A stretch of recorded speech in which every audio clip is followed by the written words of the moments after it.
Um, Gerald McCoy, NFL Network analyst, former defensive tackle, and six-time Pro Bowler, joining us on the program. Good to see you again. Give me the science behind blocking field goals, punts, extra points, because we're at a historical rate so far. Yeah, this is insane. First off, that I think what we're seeing right now is we're seeing the importance of all three phases of the game. We preach it inside the building: offense, defense, special teams, and punt team flipping the field, punt block. Having an opportunity to block the punt. We've seen it, unfortunately, with my Bucks yesterday. Kind of was a big switch and change in the game with us versus the Eagles. And then you got field goal protection. Then you got field goal block. And what a lot of people don't know is we actually draw up plays for these things. So it's whether it's right block, it's left block, it's middle block. There's different things. So when you go through the motions in practice, this is why the coaches, like we so focused on, oh well, we got these plays on offense, we got these plays on defense. When we do special teams, the O line, D line is just like, okay, well, we just go whatever. Well, when you take it serious, you see what can happen. And when you are kind of BSing through it, these are the things that can happen. If you the end blocker on the end of field goal pro and you don't get your hand all the way out, you seen yesterday they can knock your hand down and turn that corner on you. These are elite athletes. These are best athletes in the world. So if you're not taking this part serious, then this is what can happen. But you see how much the third phase the football could change the game, man. This is insane what we're seeing right now.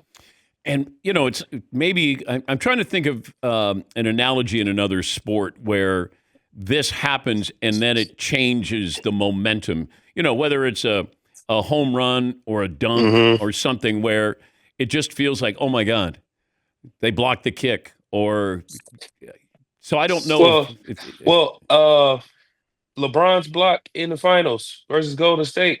They if Andre Iguodala gets that layup and J.R. Smith doesn't slow him down, LeBron doesn't come do the chase down, then we never see the Kyrie shot. That game probably goes away.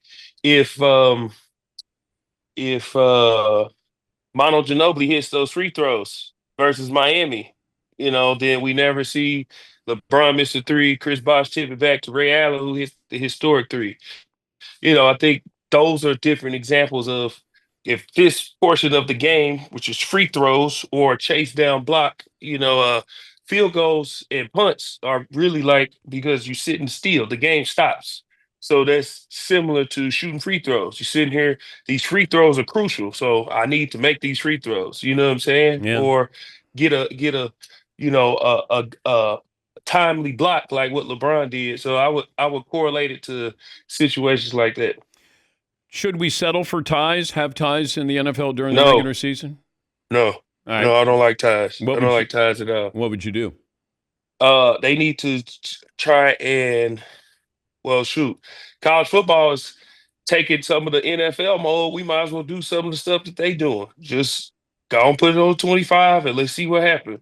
But we got to find a way to not end these games in ties, man, because ties just that don't work out.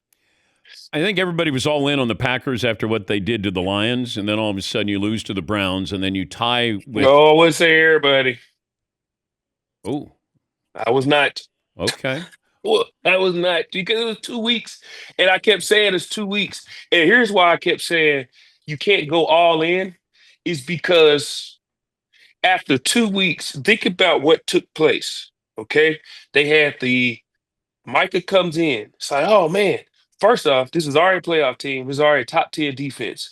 They were 22nd in pressure rate. So you go out, you address a need, you bring in the guy who's led the league in pressure since he stepped foot in the NFL. Of course, your pass rush is going to be better. But what happened? They won two games that they were favored to win at home. Everybody's like, oh, look at what they're doing. Pay attention to what happened. They had a Sunday game, they played a Thursday game at home. They didn't have to travel. All they had to do was just go and roll into it with the regular operation.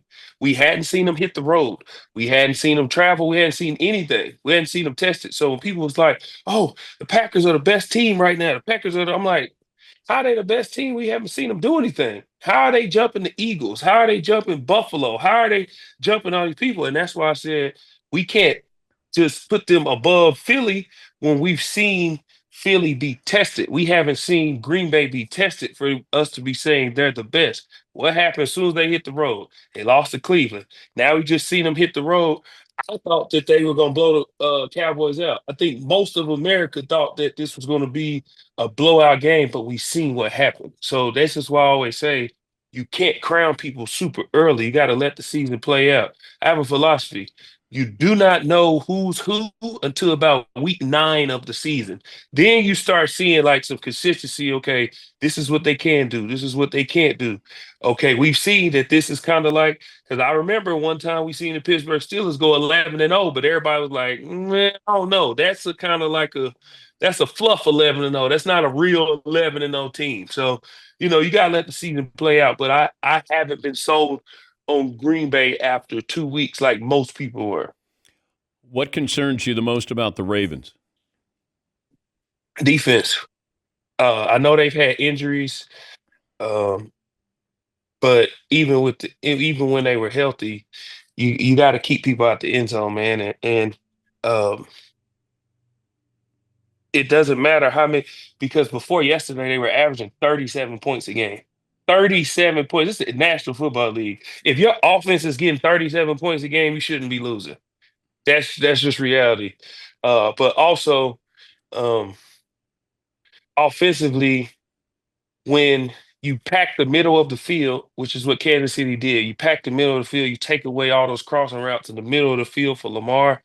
He struggles to push the ball outside the numbers and make throws where he has to make throws outside the numbers. And that's all Kansas City did yesterday.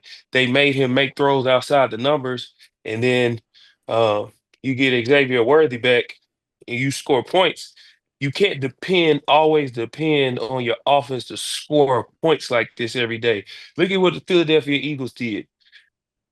They are finding different ways to win. They won yesterday. The offense wasn't great, but what they do, they got a score on special teams, and the defense was lights out.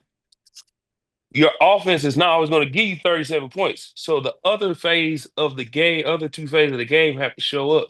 And defense is it's bad, man. It looks 30. They were giving up 30 points a game, and yesterday was just even worse. So it just doesn't look good. Gerald McCoy, NFL Network analyst. You can catch NFL Network bringing you NFL Game Day kickoff at 7 a.m. Eastern, the Vikings and the Browns in London on NFL Network. Well, okay, given that the Ravens are banged up, not a good defensive team, how do we then look at the Chiefs? Mm-hmm. Because are the Chiefs that good? Yes, they are. But the Ravens were that bad, though, Gerald. Yeah, but also, okay, the Chiefs over the past 3 years have been, a lot of people say, carried by the defense. But as long as 15 is taking the snaps, they're good. As long as Andy Reid's calling the plays, they're good. We have to look at all the revolving door of the offensive line. Now they got the offensive line in place. And the first 3 weeks, Patrick Mahomes, as great as he is, he's not Lamar Jackson. He can't be leading your team in rushing. He can't do that. What were they able to do yesterday? They're able to run the ball. One player changed everything. They put Xavier Worthy back in the lineup, and it opened up the entire offense. They were able to do so many different things. When you go back and watch them with the Philadelphia Eagles, the Eagles were being overly aggressive with the Kansas City Chiefs wide receivers because they wasn't afraid of anybody getting open. They wasn't afraid of getting beat deep downfield. So they were being overly aggressive. Well, you bring Xavier Worthy back and look how everything opens up.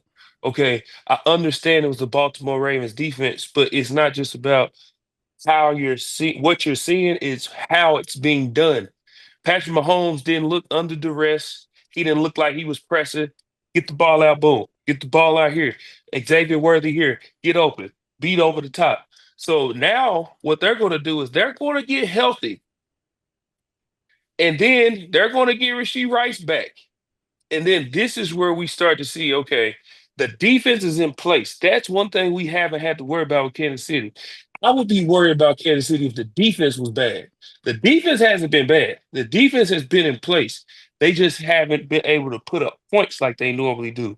Well, now they're going to start scoring points. And once they get their whole group back, then we're gonna start seeing the Kansas City that scared everybody again. So I think Kansas City is legit.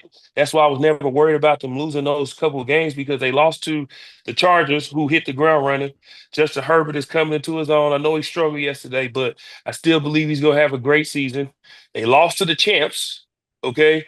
Then they won against New York. Obviously, it was New York, but we see they're not as bad as you think. We seen it yesterday.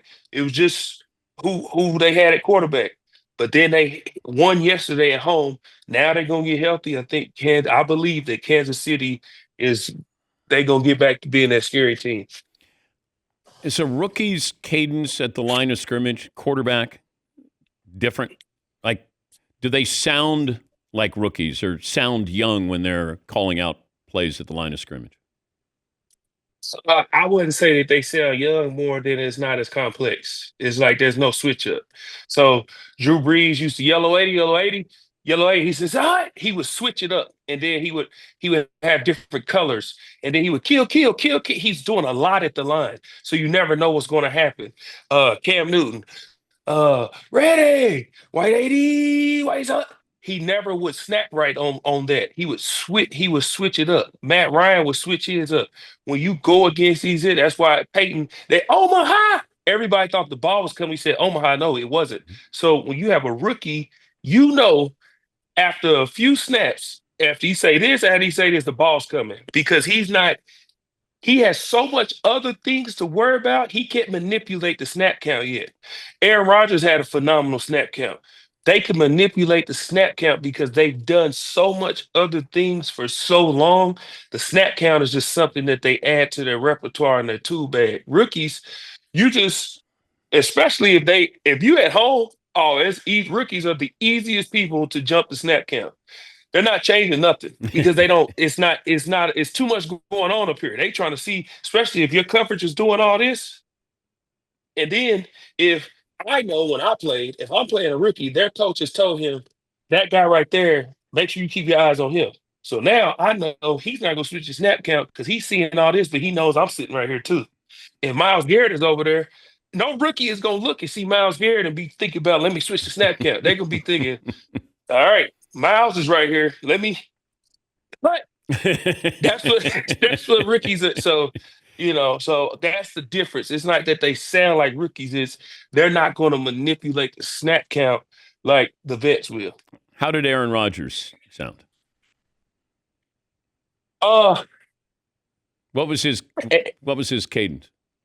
Aaron Rodgers. Aaron Rodgers was green 18. Green side. So when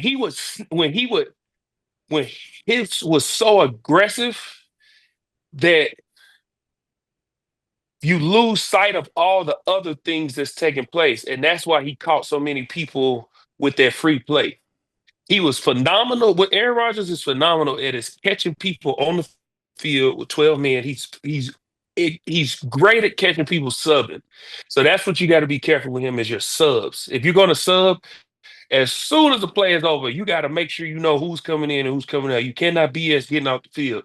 And then you just got to be patient, especially when they're at home. When they're at home is when he gives everybody, if you go back and look, when he was in Green Bay, when they were at home is when he got most of those free plays because his snap count is so aggressive and it can catch you off guard. Russell Wilson actually has a very good hard count as well.